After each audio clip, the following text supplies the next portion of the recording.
Okay, well, welcome to our second part of our lecture. This is for section 2.3 and 2.4 from our functions. So 2.3 is all about inverting functions. And the first thing is, let's go over the syntax, just so you remember. To express an inversion of a function, you take, say I have a function f of x. To invert it is simply f of -1 x. So that's superscript. You put that -1 up there. That means it means invert the function. All right.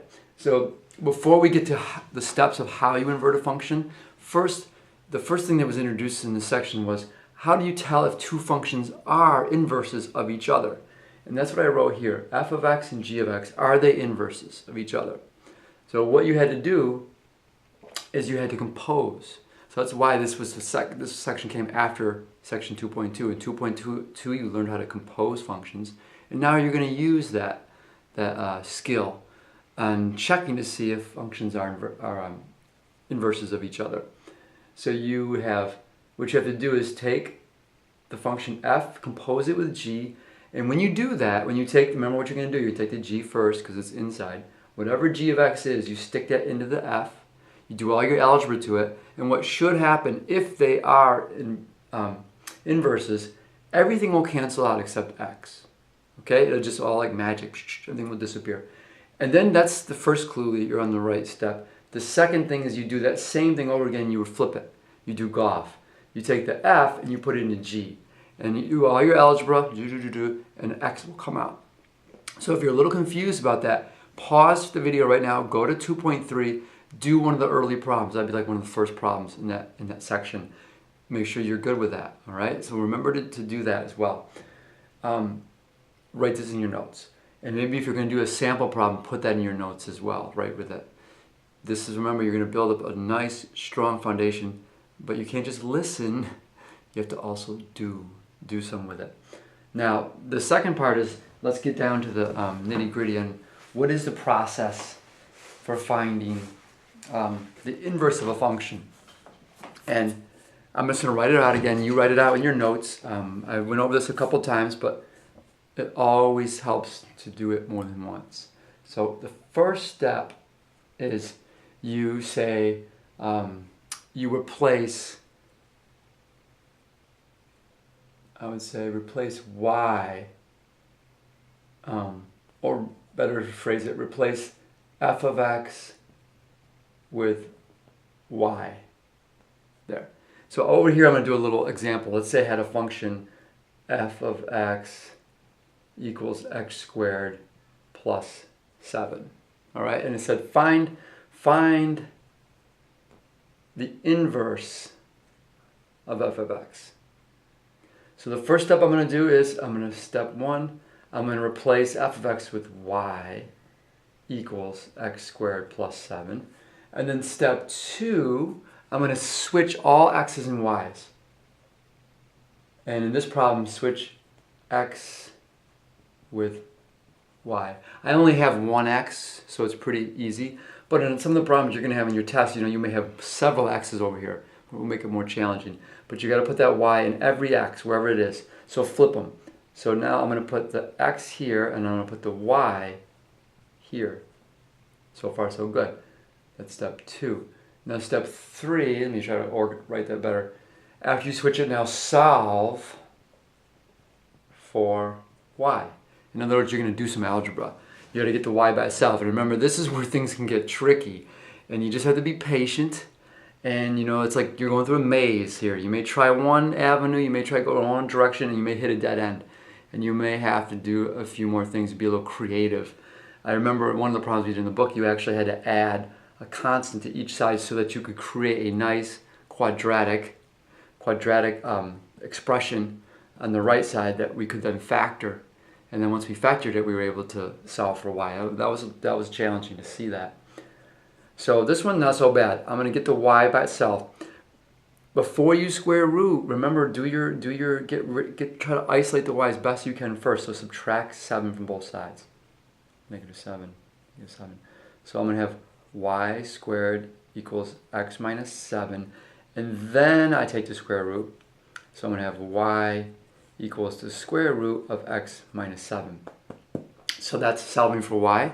Now I have the inversion, if you will, invert a function f of x, and then you can now plug f of x back in. I mean, this is kind of redundant, to tell you the truth. You could say, oh, you're done right there, but whatever. F of x equals square root of x minus 7, and then lastly the domain. This was the part that's a little bit tricky. Domain of the inverted function is range, all capital letters, of the original function. God, I'm so crooked, I'm sorry. We'll see how it turns out. So you have to find the domain, even though I would say, by looking at this, I would say, oh, the domain is x has to be greater than or equal to 7, because I can't have a square root.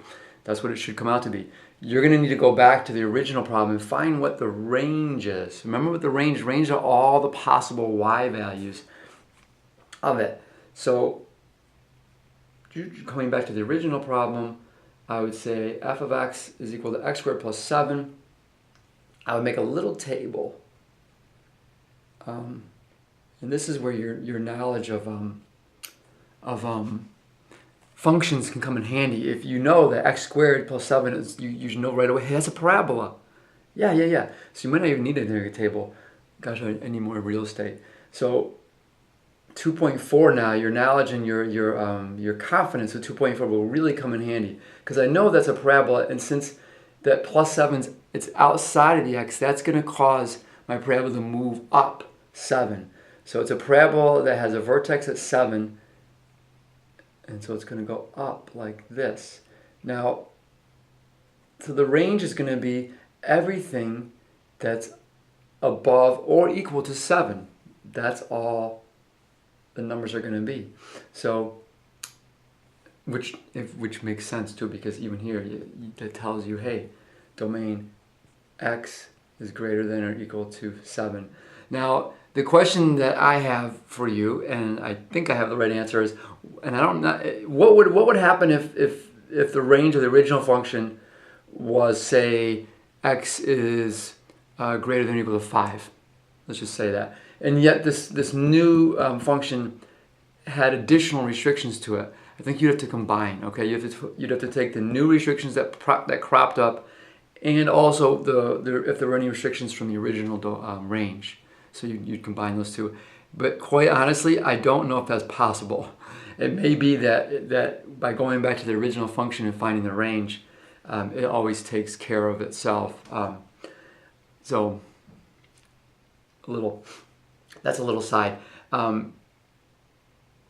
So truth be told, with the parabolas, I think we would originally, the problem would be set up. This is find the inversion, and they would restrict it right away, because a parabola, they're not going to allow you. They're only going to have you look at half of that parabola. You're never going to try to invert both, because you can't do it. So they would have created that problem probably better. So that's your general steps. Write those down in your notes, and maybe a sample problem, maybe one that's better than this. You can go to the book, do a sample problem for inverting functions. Now the last part for this section was not only inverting your function, but then evaluating it at a particular point, and then you could just stick the x in, find out what it is. No big deal. I think that was about it for 2.3 for inversion functions. Wish I had my book. So if there's another one that comes up, I'll make another lecture. One thing I did remember, 2.2, decomposing functions. This gave a lot of people problems. Decomposing functions. So that's when you start with the answer and you have to figure out how to extract functions out of it. So if they said, f of x equals x squared plus 9, that's my function. And they said, well, decompose that into two sub-functions, if you will, like say h of x and g of x. And they want you to decompose in such a way that h composed with g will bring you back to x, to f. All these letters. In other words, if you start with the final answer and they say, now decompose it, you have to figure out these two little guys that will bring you to this. And what I want you to think of is order of operations. I think that's the best way to remember it. Order of operations, you look at the final function, you say, well, wait a minute, what would I do first in this thing? Would I do x squared first, or would I add 9? Well, order of operations, you would do exponents. So that's the clue. That's what's going to go on the inside. That's the first thing you're going to do. So in the g of x, I would say x squared. And then you're going to take the x squared, and what are you going to do to it? You're going to add 9. So the h of x, I would create a new function, x plus 9. And at first glance, you may be like, wait a minute, that's x and that's x squared. How's that going to work? Remember what you're going to do when you're going to compose it. You're going to take this function, and this x is just a container. You're going to stick that x squared into there, which will turn that into x squared plus 9. You're going to come back to where you are. So this is a pretty straightforward one. I only had 2 steps. But it's that same process. You're going to kind of look at the final answer, think of order of operations to help guide you through it. All right, last chapter 2.4, last section, transforming your function. And all I got to say about that is 8 lovely friends. And that was the one assignment that people who went to Washington, you didn't do that assignment. I'm going to give you that to do in the next couple days. It's not going to take you too long, but it's just a way for you to really get a little more intimate with those 8 very important functions that hopefully within a few more days, everyone will be comfortable, very comfortable with those functions. Functions like y equals the square root of x and y equals x. And, or you could also say, if you don't want to do y, f of x equals x squared, your parabola. So you want to have a y, or f of x, equals the absolute value of x. You wanted these things to be so familiar that it's memorized. And what I wanted you to do with this assignment, I don't want you to try to memorize it and just stare at the page. I want you to create it, build your little tables. And by doing that, you'll become more and more familiar with that function. How did it get there? How do you create that function? And then you'll be able to transform it very easily. Remember, like to transform, let's say the absolute value, we'll use that as an example. Hopefully you guys, most of you remember now, or are pretty good, or you can understand why the absolute value function looks like a v. Because as x is, whether x is -5 or +5, it doesn't matter, y is always 5. So that's why all the negative values of x just reflect across. That's the kind of stuff, when I say that and you like in your mind, you're like, what in the heck is he talking about? That's why you make a little chart, x and y. And you take a few minutes, you've got time, and you chart out or pick a few points, and then you start to see it. And then when you see it, you experience it. You don't hear me. You get to experience it yourself. Then you start to understand it. That's why I want you to build those out. So the question is, what happens when you transform this? Remember, to transform left and right, I think most of you were pretty good with this from last year, so this is just kind of reminding yourself. If you add or subtract with the x, so for example, if I did f of x equals the absolute value of x plus 5, if it's inside of that with the x, then that's going to cause the graph to move left and right. And it's the opposite of the sign. So if it's a plus 5, that's going to cause my absolute value to move 5 to the left. And you'd redraw it like that. And if you want it to move up or down, you're going to add or subtract away from the x. So in other words, it would look like f of x equals absolute value of x minus 5. And when it's away from the x, then the sign it goes with the sign. So if it's minus 5, it's going to come down 5. It's going to be down here. And you can redraw it. And that's the main thing for 2.4, understanding how to transform it. Just pretty simple problems, but being very familiar with those 8 lovely functions, those 8 lovely friends, if you will. And then the rest will be pretty straightforward. I think that's the main part of each of our sections. Hopefully this worked out all right for you, took some notes along the way. You're feeling more comfortable overall with the functions.